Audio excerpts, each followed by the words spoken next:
difficulty. You said you had some problems with staff. Can you tell me one specific scenario that sticks out in your mind? Yes. Okay. It was an English teacher in 8th grade. He used to bring a Bible to class every day. I remember that, and would never read it, nothing like that. But first day of class, 8th grade, was probably the worst. That year we were required to bring in a book and read for the first 15 minutes of class. And he came by my desk and seen my book, and the only thing it said was, "Boys Like Us, Gay Writers Telling Their Coming Out Stories." And he looks at me and goes, "You have to take that back to your locker." And I said, "Why?" And he's like, "That's totally inappropriate for class." And anyone that knows me knows I'm a very opinionated person. If I feel you are doing me wrong, I will say so. So I was like, I don't understand what you're saying. It's not like I'm sitting here looking at pornography or strolling at a TV and putting on something horrible or even forcing it on other people. And that's when I looked around and realized the whole class was silent. And after that, we later on that year, he ended up throwing a desk at me, but because it didn't actually make contact in what Michigan hate crime laws are in Michigan, because it didn't make physical contact with me, there was legally nothing we could do because it had to do with me being gay. And after that, I ended up dropping out of high school at the end of my 11th grade year because I tried going to junior prom. They told me I could bring my boyfriend. I was actually going to the alternative program. Okay. And when I signed me and my boyfriend up, they canceled prom for the whole alternative.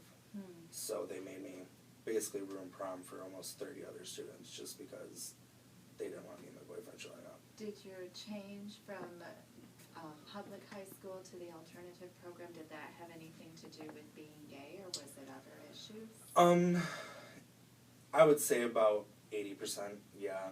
It did get better. Like, I ended up getting more friends back, and because there was a point in time where I had probably about 2 people that would talk to me, and that was it. In the public school? Yep. Okay.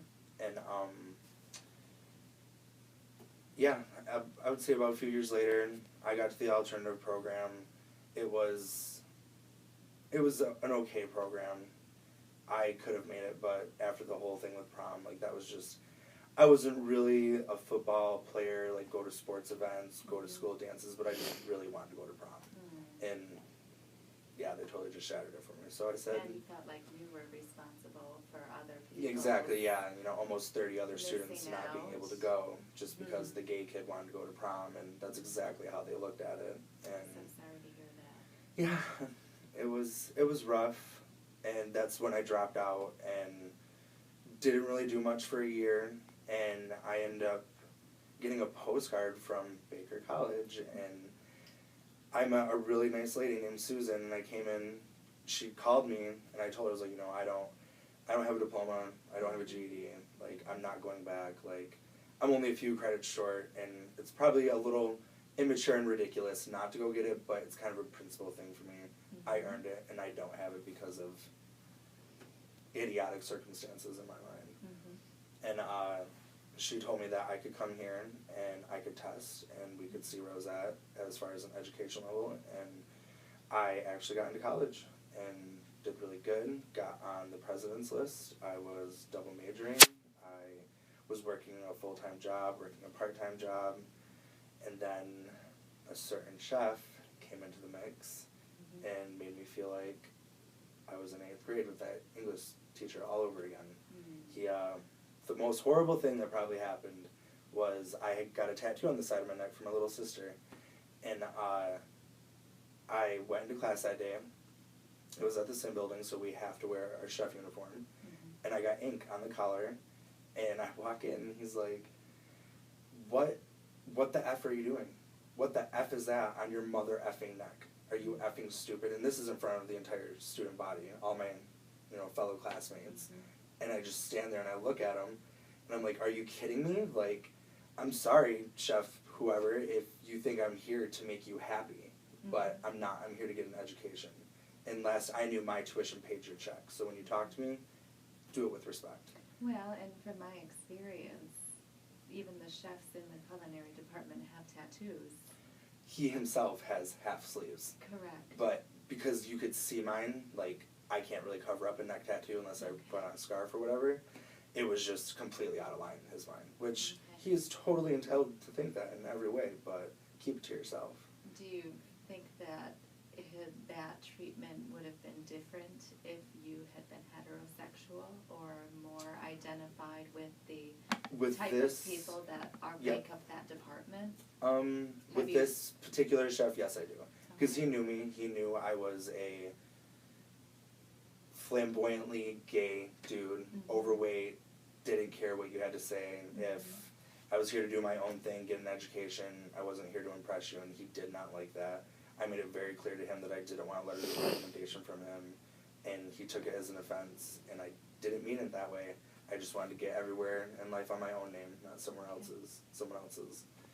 And yeah, he treated certain students differently, and he didn't hide it very well at all. Okay. You know, I managed to get into college with no GED or diploma and was on the president's list my first semester. Like, I'm not stupid. Like, I'm very good at reading people, and he was not very good at hiding it. So it sounds like education is very important to you. Having a good education environment, yes. Okay. Is the education itself an yes. important piece? Very. It's always. I've loved to learn. I've got a big mouth. I love being a know-it-all. So. Well, and it kind of sounds like you have some resentment at being thwarted in your attempts. A little bit, especially when it comes with a $30,000 price tag and no degree to back it up now. So, because I ended up leaving after that, he failed me out of that class. I went from a 3.87 GPA to a 2.46 in 12 hours, and it was the hardest I had ever worked at anything in my entire life. Like I said, I was double majoring, had a full-time job, had a part-time job, and was still making it all work with, you know, some dumb hick kid that never even got a diploma or GED. And then Sorry to hear that. moving on, like, that's all I can really do. I mean, yeah, it sucked, and karma got him though, so that's all I can hope for. I'm trying not to be bitter about it. That's the best I can do, but I am only human. Absolutely, Right. absolutely, and we have our rights to our feelings. Right. Do you have future plans with employment or education beyond what you're doing yeah. right now? I've been working since I've been 13. I've been working in restaurants since I've been 13. Started out in a family business. And for the longest time, for probably about, I don't know, since I've been 18, I just kept getting the idea of, I'm so good at my job. I'm really good at working with people. I'm really good at working with the public. And I'm used friendly. to it. Yeah, I try to be. And I just always had this thought, like, God, I make these people so much money, and I end up getting laid off from my last restaurant job and went on unemployment. And I'm like, well, why do I want to go back to another kitchen and start over, start from the bottom? So I'm working on starting my own business, actually not in food at all. I'm starting a clothing line, starting men's bow ties, and eventually, yeah, I really want to build up enough money to pay off some of my student loan debt and go back to school. Like, ask anyone in my family, like, college has always been a really big dream of mine, and it sucks that I didn't really get to do it the way I wanted to, but you live and you learn. Well, speaking of culture, one of the isms that we have in American culture is that you can do anything that you put your mind to. Right. What is your reaction to that statement, given your experiences? I will definitely say that, like I had in middle school when we tried, my mother actually tried suing my school 2 different times over death threats that I had gotten from students and family members and stuff like that. And like I said, I got hurt one time. I got burned one time at a football game. And back then the laws were really, excuse my language, pretty fucked up. They didn't, there's absolutely no protection. If it has to do with being gay in Michigan, there's almost close to nothing you can do about it. Yeah. And after all that, I just want to start my own thing and be happy. I want to go back to school, get the education I always wanted, get the degrees I always planned for, and yeah, just move on from there. Okay. Just strive for it. That's all I can really hope to do now, especially with all the debt. Do you define yourself as successful at this point? I would say I'm on the road to it. Okay. On the road to success and real happiness, not just working a 9 to 5. I had to watch my mom do that my entire life. She's worked shop jobs and go and push a button for 8 hours a day and come back, and I can't do that. Now, when we started the interview, the first thing you started talking about was your sexual identity. Are there any times that you feel you have to purposefully hide your identity, or have? Not so much now, but when I was younger, growing up where I did, definitely. There were some friends that I had that had other friends that we'd go to and just don't talk about it, Justin. They're not going to agree with it. They're not going to like it. Probably going to get your ass kicked. Don't say nothing. So I would say I don't necessarily feel threatened now. The older I get, the more and more I realize I'm still a second-class citizen in 2014 in America. And how shitty is that? Yes. I could say it in a lot more better way, but... And that's part of why we're taking this class and going through some of this, is even realizing some of the things that go on that we're not aware of. Right. Which is one of my questions, and I'm sorry they don't always roll right off. Oh, no, it's fine. This is new to me, It's so fine. I'm checking my notes. One thing we've learned about is microaggressions, which are phrases, behaviors, little things that we do that are not overtly violent or outwardly discriminatory, but are certainly hurtful to people. Like using the word gay when we're not talking about gay, but in respect to, oh, that's gay at being stupid or inferior or something like that. Have you noticed or been victim to any other micro-isms that people could be aware of? Yeah, definitely. Like what? Like the example you just said, no, that's definitely one. And just like, dudes mess around like, oh, you effing faggot, blah, blah, blah. Okay. But I would say I'm a unique exception to that. Like I said, where I grew up, it was a bunch of country boys. Like, that's how they talked. That's how we all acted. That's how we messed around. And then when I came out of the closet, that was basically my name at school for 4 years. So, I mean, something that really, it started out hurting me really bad. It's almost just like saying apple to me now. It has, I don't let it affect me in any kind of way. But I'm not everyone else. There's a lot of people not like me. A lot of people can't handle that. It's just like dropping the N-bomb. Right. Like, it's not necessarily, it is just a word, but it's a respect thing. Exactly. Like, you don't do that. Exactly. And, yeah. like I said, I'm a unique exception.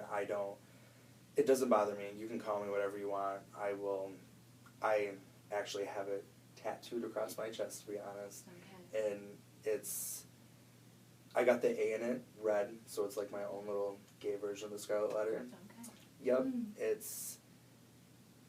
My mom totally didn't understand it. I've tried explaining it to her, I don't even know how many times, but the best way I can think to put it, it's my own little way of taking it back.